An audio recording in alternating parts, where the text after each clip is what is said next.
All right, everyone, welcome back to Work-Life Harmony. Today is a treat because I get to bring an amazing expert to you, but I also love the fact that I get to call her a very good friend. So Dr. Cari Decandia is here. We met, were our kids 4 or 5? I think 5. They were in kindergarten. 5. We met when they were in kindergarten together. Her son, Cortland, who's just one of Grace's BFFs for many, many years.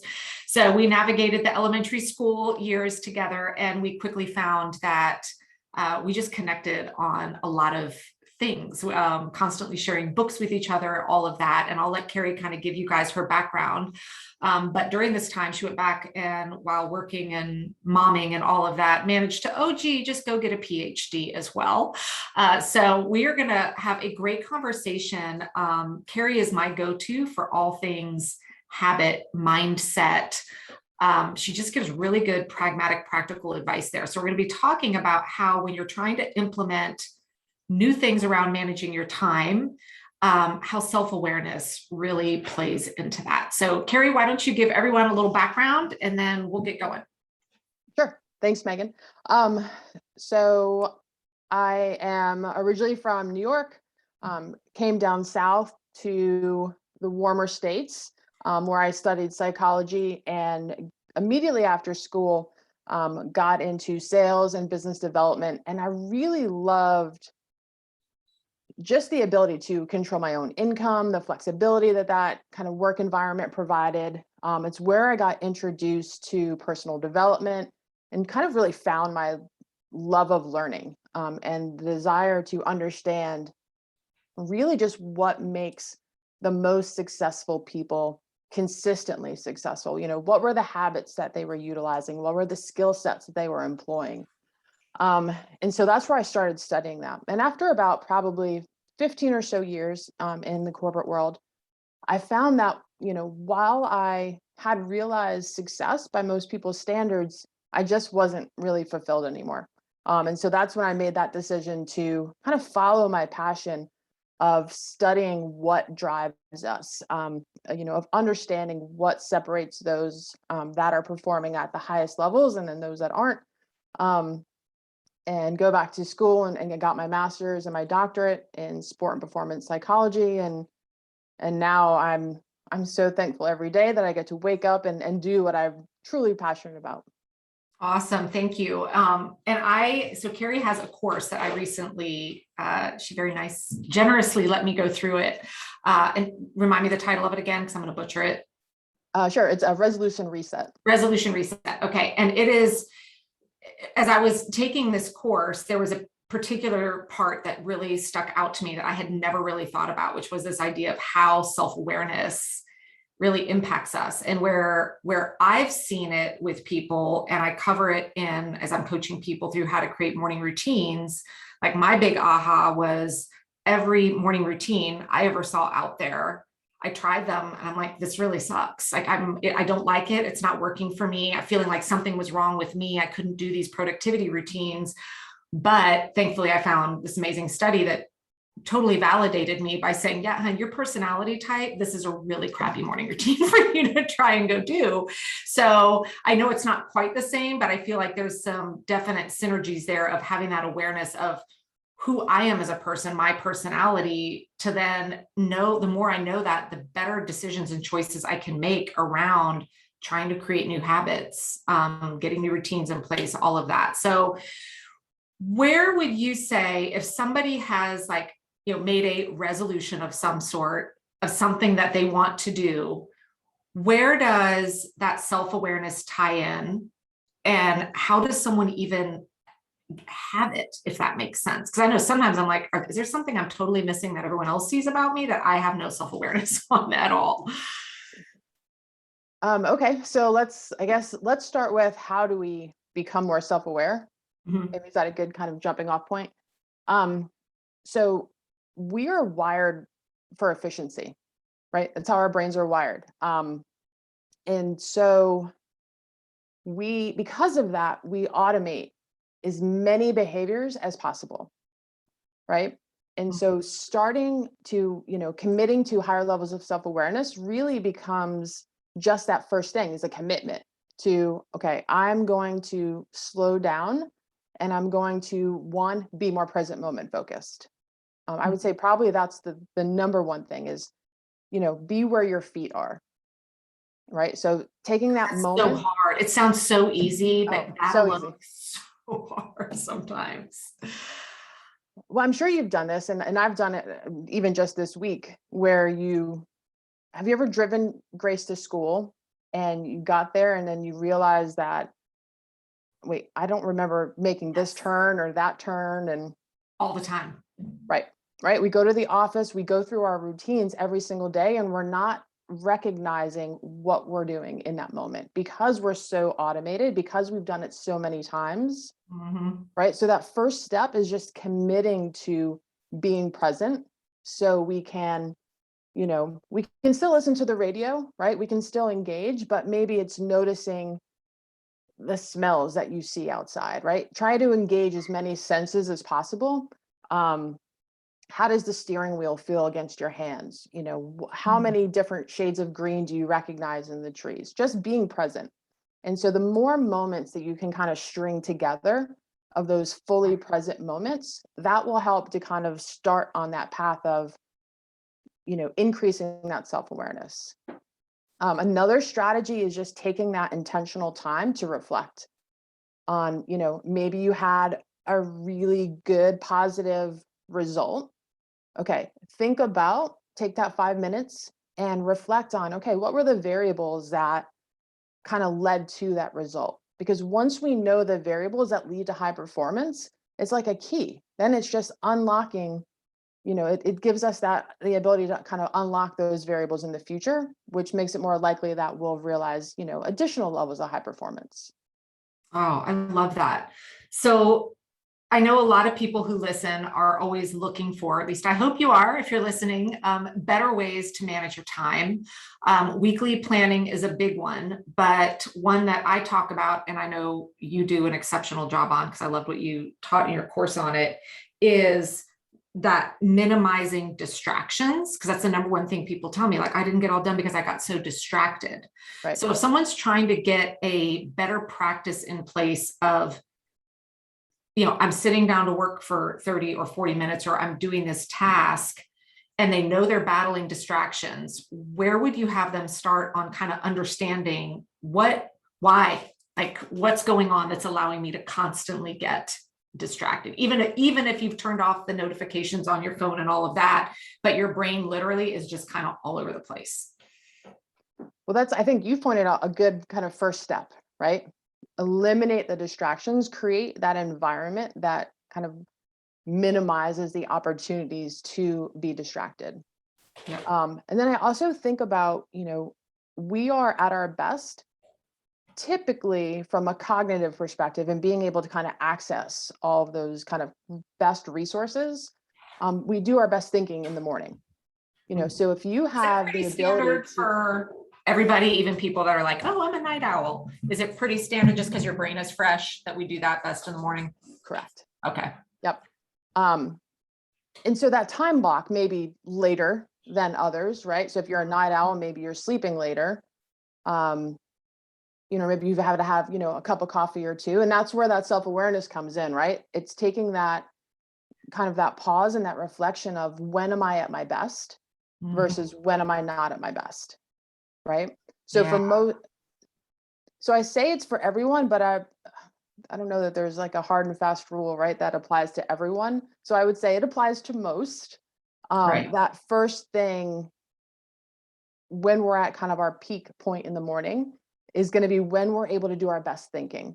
So if you have a project that you're working on that you need to be kind of highly creative, or you're putting, you're trying to solve multiple problems, having that kind of block of time allocated out where you can focus solely on that one project is going to yield you the best results from a productivity standpoint in that time period. I like that. And I think one thing that really, I typically do that when I can. I'm always trying to slot those in on the morning. But I think another thing that kind of ties into that self-awareness that really helps me, because I mean, sometimes, let's face it, I don't love every bit of work that I do. I'm sure there are things on your list that you're like, oh crap. And so we avoid them because we don't love it. But that's why I really am so, and I know I drive everybody crazy on this, getting that detailed weekly plan, including acknowledging when are you not working, like, so that I can sit down and know this morning, well, I was supposed to do something, but that got hijacked because of life.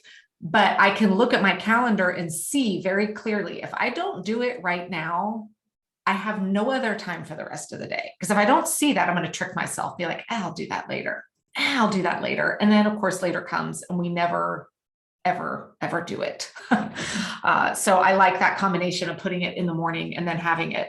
Something you said right up front, I've been sitting on it when you said our brains are wired for efficiency.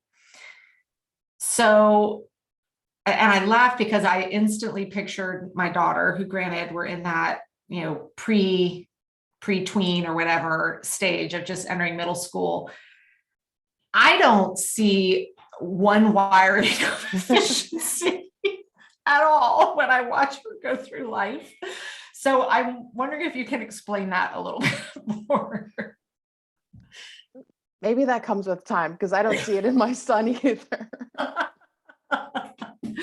I watch her like that was the least efficient way to get ready for school in the morning, or the least. So when you say we're wired for efficiency, is it just meaning trying to find things like on autopilot, or those true habits that just happen without us thinking about it?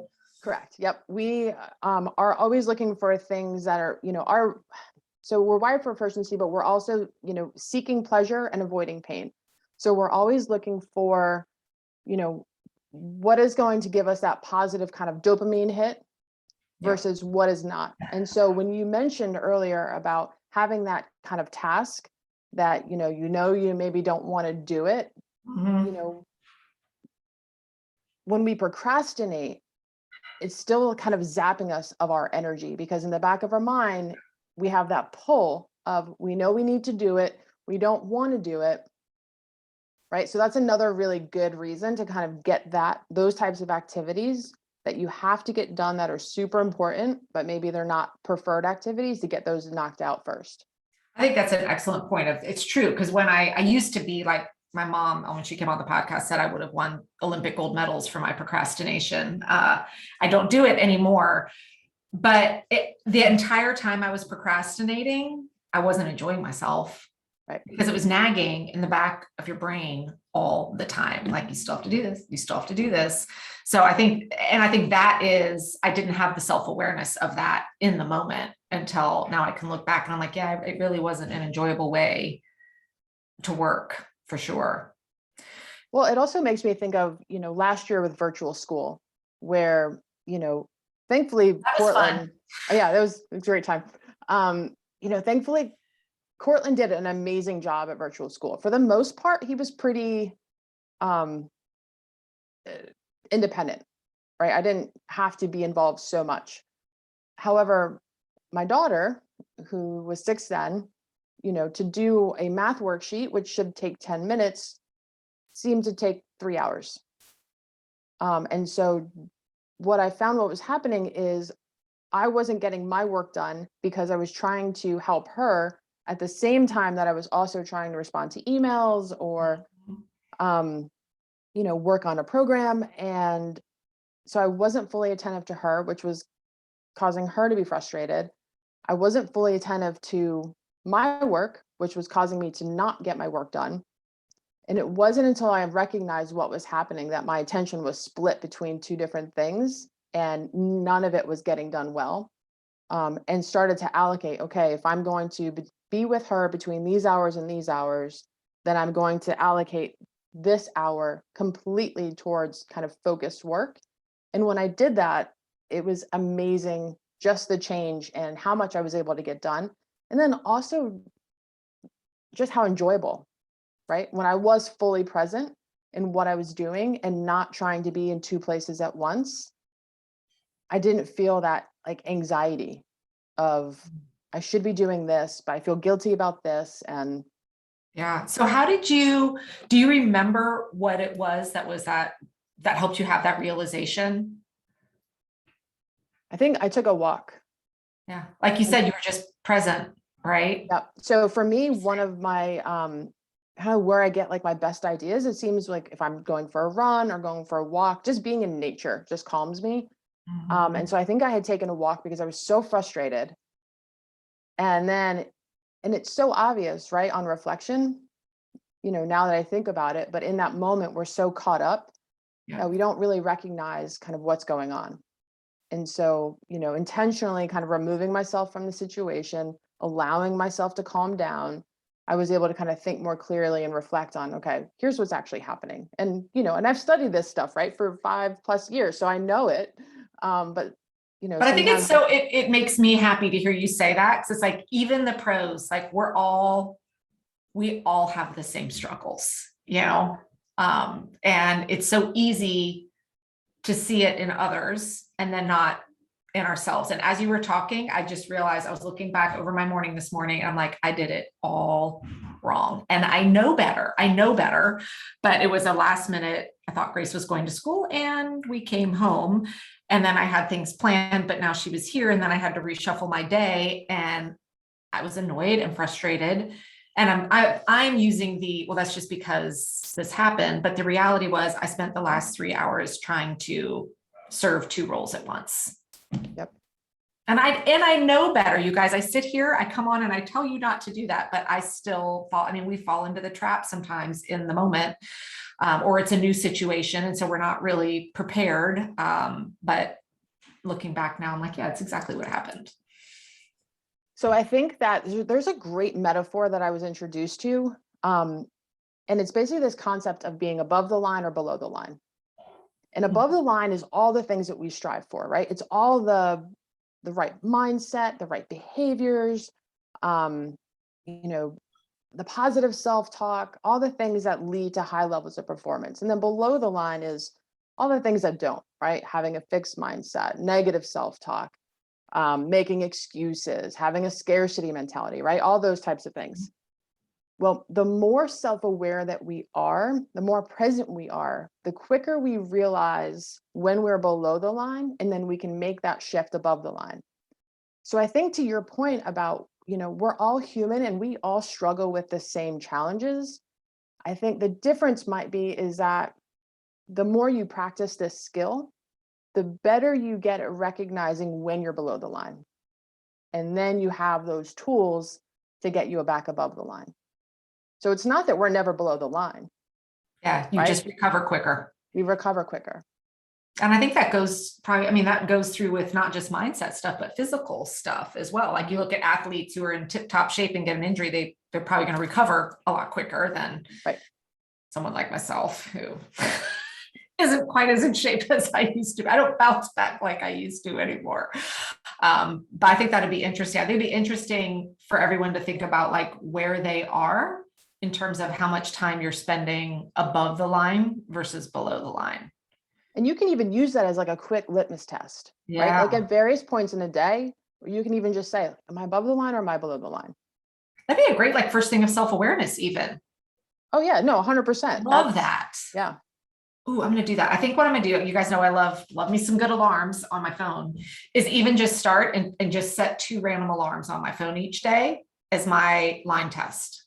And just a quick like, hey, where am I right now? I like that. Yeah. Awesome. So I know you have a podcast as well. I did not tell you I was going to bring this up, but I'm fascinated by it. And I know our listeners will be as too. Can you tell everyone a little bit about the guests on your podcast and where they can find it? Sure. So I haven't released it yet. Okay. It's coming. It's coming. It's coming soon. But you can go to recordbreakerspodcast.com and sign up to be notified when it's released. But the whole concept of it is I interview people that have broken records. So I am fascinated with what are the kind of mental skills, frameworks, mindset that people utilize to be the absolute best in the world. And so I so far have interviewed a gentleman who held, I want to say he was 62. He was in his 60s, but he held a plank for more than 8 hours. Oh my gosh. Right. So that just in itself, forget about his age, right? But just the ability to hold a plank for, more than 8 hours. And why someone would want to hold a plank. I was like, I kind of want to hear from this guy. Like what led to that? Yeah, and he's broken multiple world records. So that was just the most recent that he had. Um, I spoke with a coach who had ran the fastest mile while dribbling a basketball, which seems odd, but when you hear that his mile time was like just over 4 minutes. Get out. Yeah. So And not dribbled only the ball the whole time. and dribbling a basketball the whole time. Oh my gosh. Yeah. Wow. So it's really interesting. Yeah. Just yes, one, why they chose that, and then Right. So where can everyone go sign up again? Record Breakers podcast. Okay, Record Breakers podcast. I'll put the link to that in the show notes as well, because I think that's going to be fascinating to get that kind of insight from people, just to hear their stories again, the why, the how they did it. Have you found any commonalities since you study this of people that perform at that level? Any commonalities of things they all practice or do or anything like that? So one of the big commonalities among those guests so far have been that they have a purpose beyond themselves. Interesting. So they have a big enough why. And that is what is propelling them to kind of continue that consistent action, even when they may not want to. I love that. You talk about that in your course. I'd love for you to tell everyone an overview of the resolution reset, because I think it's fantastic. And what I love about it is I'm like, yeah, I'll be back and visiting that, because anytime I'm trying to bring something new in, I think going through that process is going to be a game changer for sure. Yeah. So, so many of us set goals, Mhm. right? In fact, I think goal setting has become a little bit cliche Yes. from the 100%. perspective of everyone talks about, you have to set goals, or you have to make sure that they're smart and break them down and just all the same rinse, repeat, chit chat about it. Yeah. exactly. But that's such a small portion of it. And so what my purpose with this program is to essentially, instead of going kind of a mile wide and an inch deep, I wanted to go an inch wide and a mile deep. I wanted to give the participants a framework that they can utilize to set and then actually achieve their goals. So we start with self-awareness. We look at what's their mindset, right? What's their belief systems about their ability to, in fact, reach that goal. And then we go pretty deep into how do we actually set goals, right? Because setting SMART goals, yes, while important, that's like one of Many 4 steps. Yeah. Yeah. Right. So you can't just leave it at that. We look at the time of it, because so many people kind of use that as a big excuse of, I would love to do this, but I just don't have the time. Yep. Right. So which I'm sure that you can relate to. Yes. So the other thing too, what are your strengths? What are your values? Because if your goals are not in alignment with who you are at your core, you're basically fighting yourself. And, that's not going to lead to positive results. Yeah. One of the things I love that you did, and I'll call myself out on it, when you had us go through the exercise of just like the meditation, just the 7-day thing. Yep. And then I listened to the next video. It's like, I bet most of you didn't do it. And the exact day you said we'd stop doing it was the exact day I stopped doing it. I was like, oh, I got called out on that. But then learning the why that happened set me up to be like, no, I'm going to go back and do this now. And I did. So that's what I think makes the course so valuable. Is a lot of people coach about goal setting, but I learned so much about why and what's going on in my brain when we are led to be distracted or to not follow through. And I mean, I consider myself pretty good at that. And yet I still uncovered things about myself and things about my mindset with it that I had never thought about before. And so and I'll put a link to it as well in the show notes, but I would encourage anybody. And I love the fact that it's dripped out over 6 weeks, because again, we want instant gratification. I think it's another reason people fail with goals. It's like they spend 30 minutes, they're like, okay, well, now I'm off and running. And they haven't put any of that thoughtful preparation behind it all to really set themselves up for success. So I can't say enough about the course. I thought it was fantastic. So I'll Thank you so much. definitely put that in there. If you could give our listeners one piece of advice on where to start, and it might be something you've already said, on having a little bit more self-awareness just in life in general, what would you say? Because we're in such a fast-paced world. I just think most of us are suffering from the lack of that. Yep. That's a very good question. I don't sit here, I'm trying to think of like what my answer would be, but I don't know. Okay, one thing. So I'm going to share something that has been really impactful for me, and I hope this answers your question, because it definitely has kind of changed how I think about things. So as part of a coaching program that I'm a member of, the coach shared this concept of that your days are your life in miniature. And so, yeah, so just kind of sit on that for a moment. That stings right now because this morning was not a good morning. And so, yeah, so I had a similar reaction. And so it's like, at the end of the day, was this day representative, or a good representation rather, of what you would want your life to be like? Yeah. And so what that caused me to do was to be more intentional. And so this year, kind of my word is intention.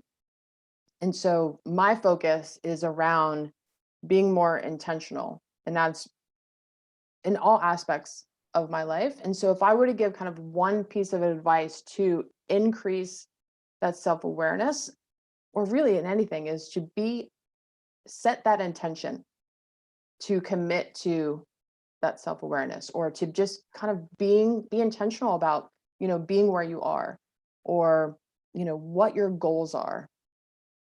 I like that. Even just having that shift of look back at the end of the day today. Is this the representation you want? That's a hard pill to swallow. That really is. That was like because we just we're on autopilot, right? We just go through the days. Yeah. So if we are, I think, more intentional, it causes us to slow down. 100%. And that's hard in the world we're in right now.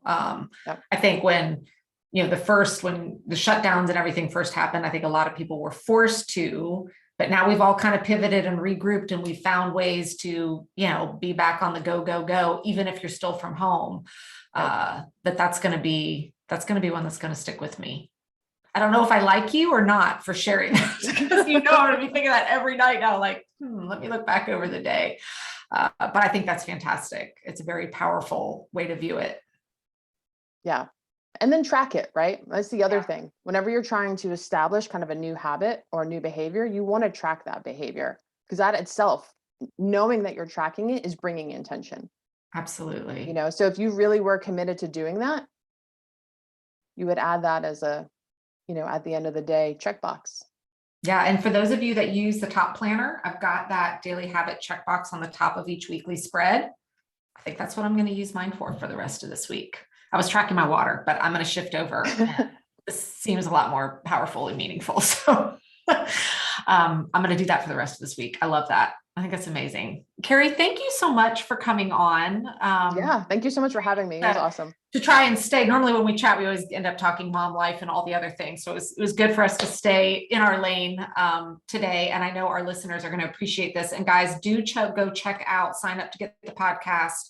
And I can't recommend that course enough. And for those of you listening that are going to be part of Planapalooza, Dr. Decandia here is one of the VIP bonuses that you guys are going to be getting. And that is going to be an incredible 1-hour masterclass that you guys are going to love as well. So make it a great week. And I'm sure we will have Cari back on again. Thanks, Cari. Thanks.